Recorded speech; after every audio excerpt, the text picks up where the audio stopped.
ఓం నమ శివాయ. 1వ అధ్యాయంలో కార్తీక మహత్యం గురించి జనకుడు వశిష్ఠుణ్ణి అడగడం తెలుసుకున్నాం కదా. 2వ అధ్యాయం. ఓ జనక మహారాజా, ఇంతవరకు నీకు కార్తీక మాసమందు ఆచరించవలసిన విధి విధానం గురించి మాత్రమే చెప్పాను. కానీ కార్తీక మాసంలో సోమవార వ్రతంకు ప్రత్యేక ప్రాముఖ్యత ఉంది. కావున సోమవార వ్రత విధానము, దాని మహిమ గురించి వివరిస్తాను, జాగ్రత్తగా వినండి అని చెప్తారు. కార్తీక మాసంలో సోమవారం శివునికి చాలా ప్రీతికరమైన రోజు.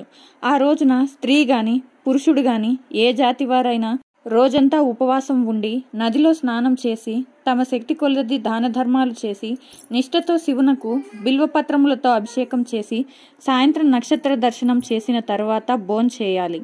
ఈ విధంగా నిష్ఠతో ఉండి ఆ రాత్రంతా జాగారం చేసి పురాణం చదివి తెల్లారిన తరువాత నది స్నానానికి వెళ్ళి నువ్వులను దానం చేసి శక్తి కొలది పేదలకు అన్నదానం కూడా చేయాలి.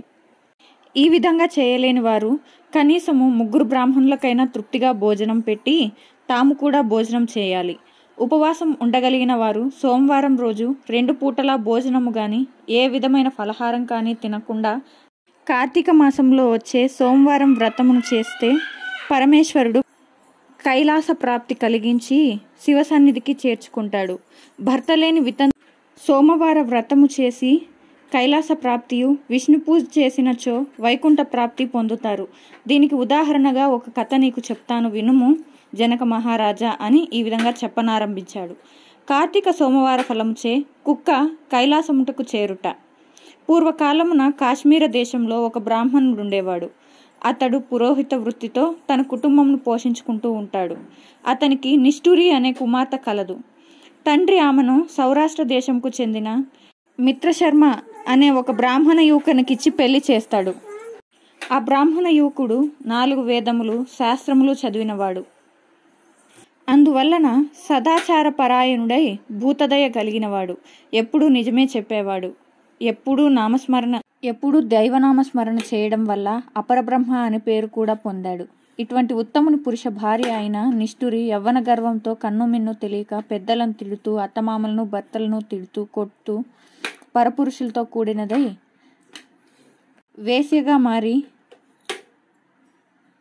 విటులచే తేబడిన తినుబండారాలను తింటూ వంశమునకు అప్రతిష్ట తెచ్చుచున్నదని అత్తామామలు ఆమెను ఇంటి నుండి వెళ్ళగొడతారు.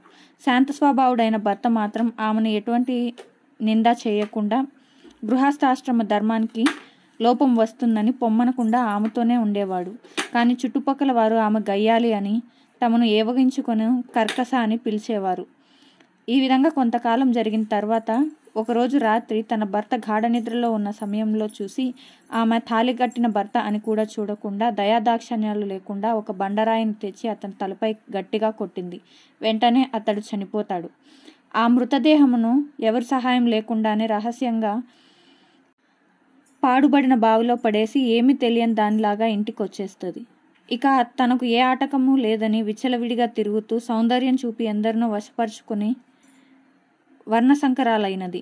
అంతేకాక పడుచు కన్యలను, భర్తలతో కాపురం చేసి స్త్రీలను తమ మాయమాటలు చేరదీసి వారికి ఆశలు కంపించి విటులకు తార్చి ధనమును సంపాదించేది.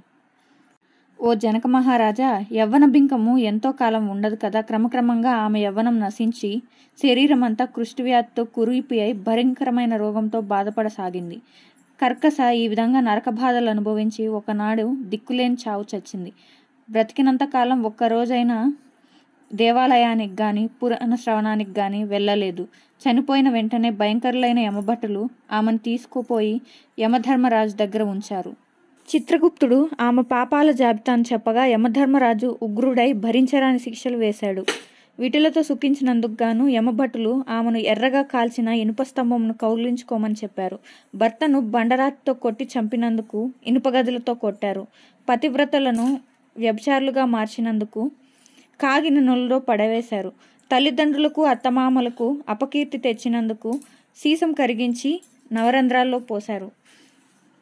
ఇనుప కడ్డీలతో వాతలు పెట్టి చివరకు కుంభిక పాకంలో వేయగా ఇనుప ముక్కలు గల కాకులు, విషసర్పాలు, తేళ్లు, జర్రిలు కుట్టాయి.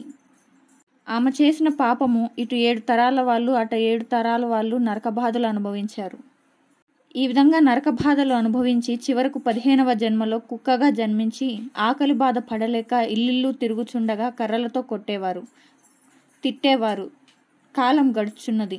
ఇలా ఉండగా ఒకరోజు కార్తీక మాసంలో బ్రాహ్మణుడు వ్రతము చేసి ఉపవాసం ఉండి సాయంత్రం నక్షత్రం చూసి బలి అన్నము అరుగుపై పెట్టి కాళ్ళు చేతులు కడుక్కోవడానికి వెళ్ళిన సమయంలో ఆ కుక్క వచ్చి ఆ బలి అన్నం తిన్నది. వ్రతనిష్ఠాగరిష్ఠుడైన ఆ బ్రాహ్మణుని పూజా విధానముచే జరిపించిన బలి అన్నము తినుట వల్ల ఆ రోజు కార్తీక సోమవారం అవ్వడం వల్ల, కుక్క ఆ రోజంతా ఉపవాసంతో ఉండడం వల్ల, శివపూజ పవిత్ర స్థానమైన ఆ ఇంట దొరికిన ప్రసాదం తినడం వల్ల, శివపూజ పవిత్ర స్థానం కాబట్టి ఆ కుక్కకు జన్మాంతర జ్ఞానం కలిగి వెంటనే ఆ కుక్క బ్రాహ్మణోత్తమా నన్ను కాపాడము అని మానవ భాషలో మొరపెట్టుకున్నది. ఆ మాటలు విన్న బ్రాహ్మణుడు బయటకు వచ్చి ఆశ్చర్యంతో, ఎవరు నీవు, నీ వృత్తాంతమేమి, మానవ భాష ఎట్లా మాట్లాడుతున్నావు, వివరంగా చెప్పుము అని అడుగుతాడు. ఆ కుక్క, ఓ మహానుభావ, ఈ నా పుట్టుకకు ముందు 17 జన్మల క్రితం నేను బ్రాహ్మణ కన్యను వేశ్యగా మారి అగ్నిసాక్షిగా పండ్లాడిన భర్తను చంపి వృద్ధాప్యంలో కుష్ఠురాలనై దేహం చాలించి యమదూతల వల్ల మహానరక బాధలు అనుభవించి నా పూర్వీకులు చేసిన పుణ్యఫలం వల్ల ఈ జన్మలో కుక్కగా జన్మించి తిని ఈరోజు మీరు కార్తీక సోమవార వ్రతం చేసి ఇక్కడ ఉంచిన బలి అన్నం తినడం వల్ల నాకు జ్ఞానోదయం కలిగింది. కావున మీరు చేసిన సోమవార వ్రతము ఫలము ఒక్కటి నాకు మోక్షం కలిగిస్తుంది. కావున మీరు దాన్ని దానం చేయమని దీనంగా వేడుకుంటుంది. అప్పుడు ఆ బ్రాహ్మణుడు కనకరించి తాను కార్తీక సోమవార వ్రతం వల్ల సంపాదించిన ఒకరోజు పుణ్యాన్ని ఆమెకు దారపోస్తాడు. అప్పుడు ఆ కర్కస వెంటనే ఒక అందమైన స్త్రీ రూపం దాల్చుతుంది. పుష్పక విమానం వచ్చి అక్కడి వారందరూ చూస్తుండగానే ఆ విమానం ఎక్కి సన్నిధి చేరుకుంటుంది. జనక మహారాజా, విన్నావు కదా, కార్తీక సోమవార వ్రత మహత్యము ఇది. కనుక నీవు కూడా నీ దేశ ప్రజలు కార్తీక సోమవార వ్రతం చేసి శివ సాన్నిధ్యాన్ని పొందమని వశిష్ఠుడు హితబోధ చేశాడు. స్కాంద పురాణ అంతర్గత వశిష్ఠ ప్రోక్త కార్తీక మహత్యం 2వ అధ్యాయం పూర్తి అయినది. మన ఛానల్ సబ్స్క్రైబ్ చేసుకొని 30 అధ్యాయాలు పూర్తి చేసుకుందాం. 3వ అధ్యాయంలో కలుద్దాం. శివ సాన్నిధ్యం పొందుదాం.